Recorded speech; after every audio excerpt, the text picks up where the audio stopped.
নমস্কার, আমি কলকাতা থেকে রিনিস ডে আউটের রিনি বলছি। কেমন আছেন আপনারা সবাই? আশা করি আমার সকল দর্শক বন্ধুরা ভালো আছেন। সকলের সুস্থতা কামনা করে একটা নতুন দিনের শুরু করেছি একটা নতুন ভ্লগের সঙ্গে। এই হ্যান্ড চপারটা এখন খুব পরিচিত, মোটামুটি অনেকের কিচেনেই আছে। আমারও এটা কেনা বেশ কয়েক বছর আগে, তবে খুব একটা ব্যবহার করি না কারণ এটা খুব ধারালো। আজ আমি রান্না করব চিকেন ফ্রাই। তার জন্য পেঁয়াজটা একদম কিমা করে কোচাতে হবে। হাতে তো এত সুন্দর করে কোচানো সম্ভব নয়, তাই এটা আজ আমার প্রয়োজন। একটু বেশি চিকেন রান্না হবে, তবে খুব বেশি না। পেঁয়াজও কিন্তু এতে খুব বেশি পরিমাণ লাগে না। পেঁয়াজ এতে খুব কাটা সহজ। এই যে 4 ফালি করে নিয়ে পেঁয়াজগুলো এতে দিয়ে একটুখানি হাত দিয়ে ঘুরিয়ে নিতে হবে, মানে ওই আর কি, ফিতেটা ধরে টেনে নিতে হবে, তাহলেই সুন্দর কিমা হয়ে গেল। এবার চলুন রান্নাটা শুরু করি। এই যে কড়ায় অল্প করে সর্ষের তেল গরম করে নিয়ে পেঁয়াজগুলো দিয়ে দিয়েছি। তার আগে অবশ্য রসুনও একটু কিমা করে দিয়ে দিয়েছি। এবার এটাকে একদম লাল করে ফ্রাই করে নিতে হবে। এরপর পরিমাণ মতো আদা বাটা দিয়ে সেটাকেও ভালো করে ফ্রাই করে নিতে হবে। আর মাংসটা আগে থেকে, মানে ধরুন 2 ঘন্টা আগে হলে বেশ ভালো হয়। অতটা সময় যদি না থাকে, যতটা সময় হাতে থাকবে সেইটুকু সময় আগেই লেবুর রস বা ভিনিগার যেটা ঘরে থাকবে তাই দিয়েই একটু ম্যারিনেট করে রাখলে চিকেনটা একদম সফট হবে। নুনও দেওয়া যেতে পারে। তারপর চিকেনটা কড়াইয়ে তুলে দিয়ে চিকেনটাকেও ভালো করে ফ্রাই করতে হবে। গ্যাসের আঁচটাকে এই সময় জোরে রাখতে হবে, না হলে চিকেন থেকে জলটা রিলিজ করে দেবে, তাহলে কিন্তু ভালো হবে না। এবার চিকেনটাকেও ফ্রাই করতে হবে। এই সময় কাশ্মীরি লঙ্কার গুঁড়ো আর হলুদটা দিয়ে দিতে হবে।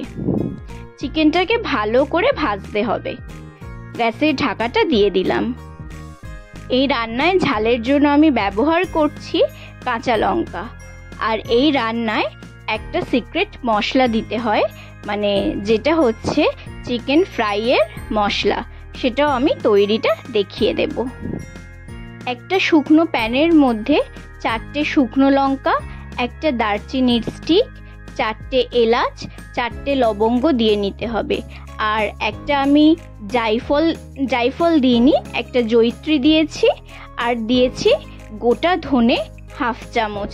এইগুলো একটু ফ্রাই করে নেওয়ার পর আমি দিয়ে দিচ্ছি 6-7টা মতো গোলমরিচ। এইগুলোকে আরেকটু ফ্রাই করে নেওয়ার পর আমি দিয়ে দেব 1 চামচ মতো জিরে। এগুলো আমি দিয়েছি আমার চিকেনের কোয়ান্টিটি অনুযায়ী। এখানে আমার 1 কেজি 250 মতো চিকেন আছে। এগুলো ভালো করে ভেজে নেওয়ার পর একটুখানি ঠান্ডা হয়ে গেলে মিক্সার গ্রাইন্ডারে ভালো করে গুঁড়ো করে নিতে হবে। রান্নাটা যখন কমপ্লিট হয়ে আসবে তার মিনিট 3-4 আগে এগুলো দিয়ে ভালো করে নেড়ে চেড়ে স্ট্যান্ডার্ড টাইমে 5 মিনিট রেখে দিলেই রান্নাটা কমপ্লিট হয়ে যাবে। এই যে ভাজা মশলাটা এবার দিয়ে দিলাম। ভাজা মশলাটা দিয়ে 2-3 মিনিট রেখে দিলেই রান্নাটা কমপ্লিট হয়ে যাবে। এই রান্নাটা আমার শেখা অতনুর রান্নাঘর থেকে। আপনারা একবার ট্রাই করে দেখতে পারেন। এটা কিন্তু রুটি, পরোটা বা পোলাওর সঙ্গে অসম্ভব ভালো লাগে খেতে। যেহেতু এটা সানডে, তাই সকাল 10টা-10:30 নাগাদ তো একবার চা প্রয়োজন, তাই একটু চাও বসিয়ে নিলাম আমাদের দুজনের জন্য।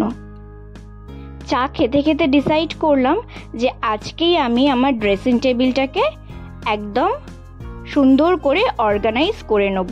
তো আর বেশিক্ষণ দেরি না করে যেমন ভাবা তেমন কাজ, সোজা চলে আসলাম ড্রেসিং টেবিলটাকে সুন্দর করে পরিষ্কার করে ধুলো টুলো ঝেড়ে গুছিয়ে নিতে। তো আমার এই যে সুন্দর ট্রেটা কেনা ছিল, এটা কেনা হচ্ছে আমার টাটা ওয়েস্ট সাইড থেকে। তো এটাকে নিয়ে আসলাম আমি আমার ড্রেসিং টেবিলে।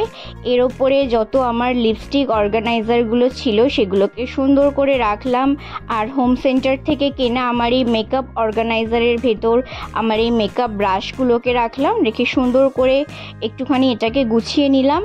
আর হস্তশিল্প মেলা থেকে কেনা এই যে ট্রেটা, এইটা তো আমি একবার এখানে রাখি তো একবার ওখানে রাখি। এটাকে কেনার পর থেকে আমি এত এক্সাইটেড যে এটাকে কোথায় রেখে আমি সাজাবো সেটা ভেবেই পাচ্ছি না। তো রাখলাম। তো যাই হোক, এই সুগারের বক্সের মধ্যে রয়েছে আমার সুগারের সমস্ত মেকআপের খাজানা। তো এটাকে আমি এর ভেতর রেখে দিলাম, র্যাকটার ভেতর। তো এইভাবেই আমি সুন্দর করে আমার ড্রেসিং টেবিলটাকে সাজিয়ে ফেললাম। তারপর লাঞ্চ কমপ্লিট করে চলে গেলাম সোজা সাউথ সিটিতে গিয়ে করলাম সারা মাসের গ্রসারি কেনাকাটা। সাউথ সিটি শুনেই কেউ ভাববেন না যে প্রচুর শপিং করতে গেছি, তেমনটা একদমই নয়। আমরা যাই হচ্ছে স্পেন্সারে, ওখানে আমরা যাই গ্রসারি কিনতে। তো এখানে গিয়ে আমার যে সমস্যাটা হয়, মানে স্পেন্সারে গিয়ে সাবানের সেকশানে, ওখানে এত সাবান থাকে, মানে পৃথিবীর সব সাবান মনে হয় এক জায়গায় থাকে।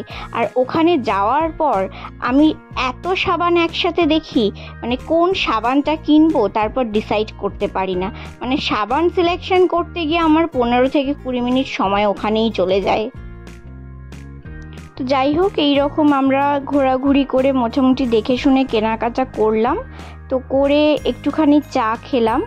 চা খেয়ে তারপরে গেলাম এখান থেকে একটুখানি লেক মার্কেট হয়ে তারপর একটু গড়িয়াহাট। তারপর গড়িয়াহাটে আমরা একটুখানি ফুল কিনলাম, ফুল কিনে তারপর এলাম বাড়ি।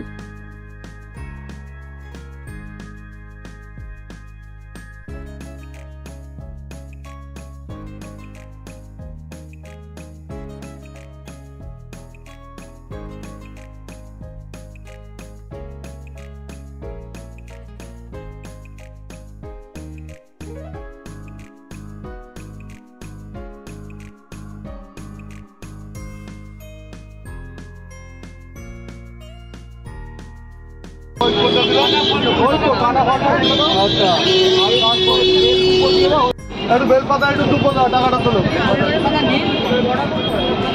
হ্যাঁ দাও, আর ওই টাকাটা তুলো। হ্যাঁ বলুন।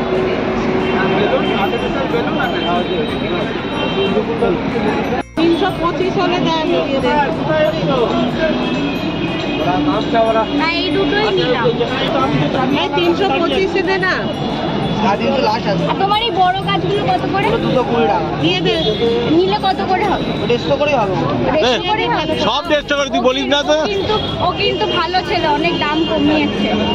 হ্যাঁ, অনেক বেশি বলছে তুই। অন্য জায়গায় গেলে দাদা আপনি নিজেই বলবেন কি দাম বলছো। না না, কি তোমার? রোহিত। ঠিক আছে, আমি এই দুটো নিলাম। এগুলো কত? একই দাম। এই যে মোটামুটি এই 3 ব্যাগ শপিং আজকে আমরা করেছি। তো এর মধ্যে মোটামুটি যা ছিল সবই গ্রসারিই ছিল। আর এই যে ওপরের ব্যাগটা দেখছেন, এর মধ্যে আমার গোপুর কিছু জিনিসপত্র ছিল টুকটাক। আর একটা যেটা গড়িয়াহাটে আমরা গিয়েছিলাম, মেনলি আমার মিক্সার গ্রাইন্ডারটা খারাপ হয়ে গেছে, তাই মরফি রিচের একটা মিক্সার গ্রাইন্ডার নিয়েছি। আর এই দুটো হচ্ছে ফ্রিজে তুলতে হবে। এখানে আছে একটা আলুর পরাঠা, এটা রেডিমেড, আর এটাও আছে একটা রেডিমেড, ওই আলু টিক্কি যেরকম হয় স্মাইলি সেই রকম। এই দুটো হচ্ছে ফ্রিজারে রাখতে হবে, তাই এই দুটো আজকে মানে এসেই বের করে নিয়েছি। এইবার একটা একটা করে ব্যাগগুলোকে খালি করতে হবে, তাই একটা ব্যাগ আমি এখনই নিয়েছি, যেইগুলোর মধ্যে মেনলি লিকুইড ডিটারজেন্ট, হারপিক এই জাতীয় জিনিসগুলো রয়েছে। সেই ব্যাগটা আমি এখন খালি করব, আর বাদবাকি ব্যাগগুলো আস্তে আস্তে সব করব। তো যাই হোক বন্ধুরা, আজকে ব্লগটা এখানেই শেষ করছি। আমার এই ছোট্ট ব্লগটা যদি আপনাদের ভালো লেগে থাকে তাহলে অবশ্যই আমার চ্যানেলটাকে সাবস্ক্রাইব করে দেবেন, আর আমার ভিডিওটাতে একটা লাইক করে দেবেন। আর আপনারা এতক্ষণ দেখছিলেন ড্রিনি স্টে আউট। আগামীতে ফিরে আসবো আবার নতুন কোনো ব্লগের সঙ্গে। ততক্ষণ আপনারা সবাই সুস্থ থাকবেন, ভালো থাকবেন, আর পরিবারের সাথে থাকবেন। দিনের শেষে পরিবারই সব। নমস্কার।